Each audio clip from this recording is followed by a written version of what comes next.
네, 정부가 이 도수 치료를 건강보험 체계에 포함시켜서 가격을 통제하겠다고 발표했는데요.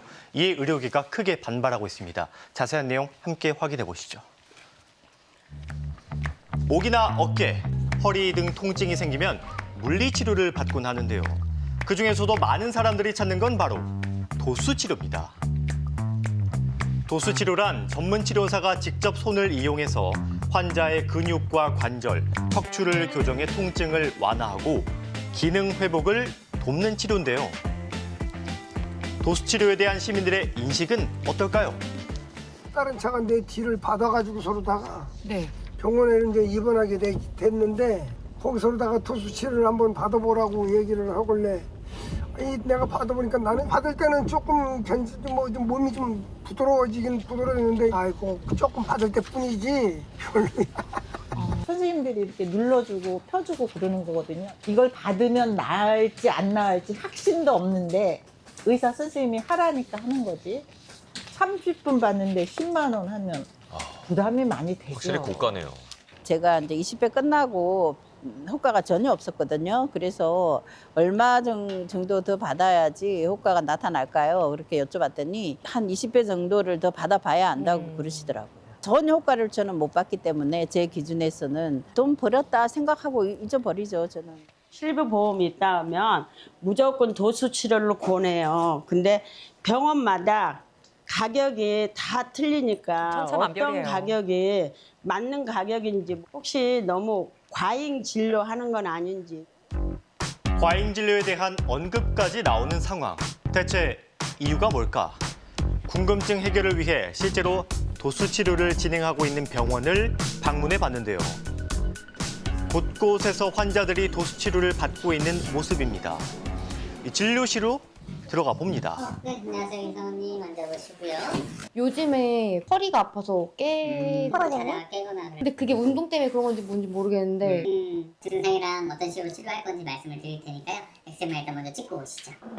평소 허리 통증을 앓고 있던 제작진이 직접 진료를 받아보기로 하는데요. 이 C자 형태로 이루어져야지 이 뼈나 뼈 사이에 있는 디스크들이나 주변 근육들이 충격을 분산해서 치료를 해줄 수가 있는데 보시면 허리는 어때요? 완전 일자죠. 제가 본짓 중에 굉장히 심한 편에 속하기는 하는데 현재 상태에 대해 자세히 설명하고 이어서 치료 과정을 안내합니다. 그래서 이거에 대한 치료는 첫 번째는 주사 치료예요. 거기는 염증을 줄이기 위해서 소량의 스테로이드를 사용을 할 거예요. 근데 이거는 같이 하면 좋은 것 중에 하나가 도수 치료인데 해보신 적이 있으실까요? 아니요. 안 해보셨어요? 실비보험은 있으세요? 그런데 진료 도중 갑자기 실비보험 유무를 묻습니다. 도수 치료 이런 것들은 전부 다 실비가 되는 것들이니까 청구해보시면 아마 다 돌려받으실 수 있을 거라서 저희는 같이 하는 걸 무조건 권고드리고 경과 자체도 훨씬 더 빨라지고 할 겁니다. 실비보험을 확인하더니 제작진에게 도수치료를 권하기 시작합니다. 30분의 도수치료를 진단받은 제작진. 과연 가격은 얼마일까요?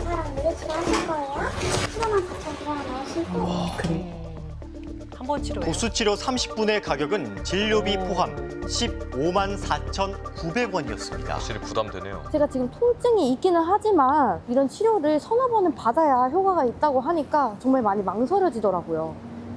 도수치료를 진행하는 다른 병원은 어떨까요?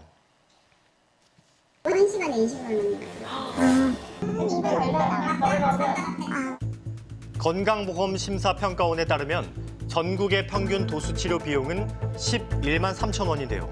하지만 1시간 기준 최저 2만 원부터 최고 20만 원까지 병원마다 가격은 천차만별이었습니다. 10배예요, 10배. 제각각이네요. 하지만 공통점도 있었는데요. 실비 있으시죠?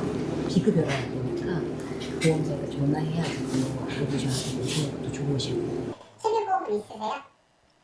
뭐 실비 가격 한도에 맞춰서 적절하게 선택해서 치료 진행하시면 부담은 덜 되실 것 같긴 한데 실비를 물어보네요. 마치 약속이라도 한 듯 실비보험 유무를 먼저 묻는 겁니다. 게다가 도수치료 일반 30분에 17만 원, 필적급 치료 선생님으로 넘어가게 되시면 22만 원이 되세요. 도수치료 비용이 마치 서비스업처럼 치료사의 직책에 따라 가격표가 나눠져 있는 모습인데요. 도수치료 받으시게 되면 1대1로 선생님이 배정이 되세요. 그러면 이런 식으로 지금 치료실로 되는데요. 도수치료를 진행하는 일부 병원에서는 내부의 도수치료를 위한 1인 치료실도 마련되어 있었습니다. 우리나라의 의료는 건강보험이 적용돼 환자가 진료의 일부만 부담하면 되는 급여와 건강보험이 적용되지 않아서 치료비 전액을 환자가 부담해야 하는 비급여로 나뉘는데요. 도수치료는 대표적인 비급여 항목으로 건강보험이 적용되지 않습니다. 그 말은 병원이 가격을 직접 정할 수 있다는 건데요. 실비보험이 있다면 치료비의 대부분을 돌려받을 수 있다 보니 과잉 진료가 발생하기 쉬운 환경이 되어버린 겁니다. 실제로 전체 의료기관의 도수치료 연간 진료비의 규모는 1조 4,496억 원에 달하고 상당하네요. 지난해 3월 기준 병원급 상위 진료비 중 1위를 차지했습니다. 아니 마사지 사업이나 도수치료나 비슷한데 저기 실비 있는 사람은 그거이 괜찮지만 저 같은 사람은 부담이 가지 개인 부담이. 도수치료는 실손보험이 적용되니까 그냥 뭐 부담 없이 받는 거지. 실손보험이 안 되면 돈 안 받을 것 같아요. 과잉 진료 논란이 계속되면서 지난 10월 국정감사에서 해당 문제가 거론되기도 했는데요. 남용되는 비급여에 대한 관리를 관리해서 적정 진료나 가격에 대한 부분들을 좀 관리하고자 관리급여 제도를 도입하는 걸 지금 추진 중에 있습니다. 결국 보건복지부는 지난 9일 도수치료를 포함한 3개의 항목을 관리급여로 선정했습니다. 쉽게 말하면 병원마다 다르던 도수치료의 가격을 정부가 직접 관리하겠다고 나선 겁니다. 과잉되는 항목들이 워낙에 조금 눈에 띄게 발생하고 그게 이제 사회적으로 좀 이슈가 되다 보니까 관리를 하겠다라는 차원에서 도입된 거고요. 주 관리급여로 선정되면은 적정한 가격하고 적정한 진료 기준이 일단 설정이 되니까 국민들이 부담해야 될 의료비가 좀 줄어들게 있을 것 같습니다. 관리급여 전환은 이르면 내년 상반기부터 시행될 예정인데요. 정부는 과잉 진료와 지나친 가격 차이 문제가 해소될 것으로 기대하고 있습니다. 현직에 있는 물리치료사의 입장은 어떨까요? 미국과 한국에서 16년 동안 물리치료를 해왔다는 신현우 씨를 만났습니다. 관리급여를 내놓은 거에 대해서 정책 방향은 옳다고는 보거든요. 환자들도 이게 뭔지 모르는 상황이고 금액도 왜 다른지에 대해서 이유를 모르는 상태에서 치료를 받아왔기 때문에 정부는 이 가이드를 이번에 만들고자 나선 거지 않을까 싶거든요. 그 의료 서비스를 양적이 아닌 질적으로 받을 수 있게끔 하는 의도가 있는 건 사실이기 때문에 이번 제도를 통해서 많은 변화 필요하다고 봅니다. 어쩌면 우리나라 도수치료의 질적 향상을 위한 새로운 기회가 될 수도 있다는 입장인데요. 하지만 의료계는 이에 대해 강력한 반발에 나섰습니다. 정부는 3개 항목에 대해 관리급여 지정을 강행했습니다. 부당한 관리급여 지정에 대해 적극 대응하기 위해 모든 수단을 동원해 강력히 대응할 것임을 알려드립니다. 정부가 공장형 진료를 강요한다며 법적 대응까지 시사했는데요.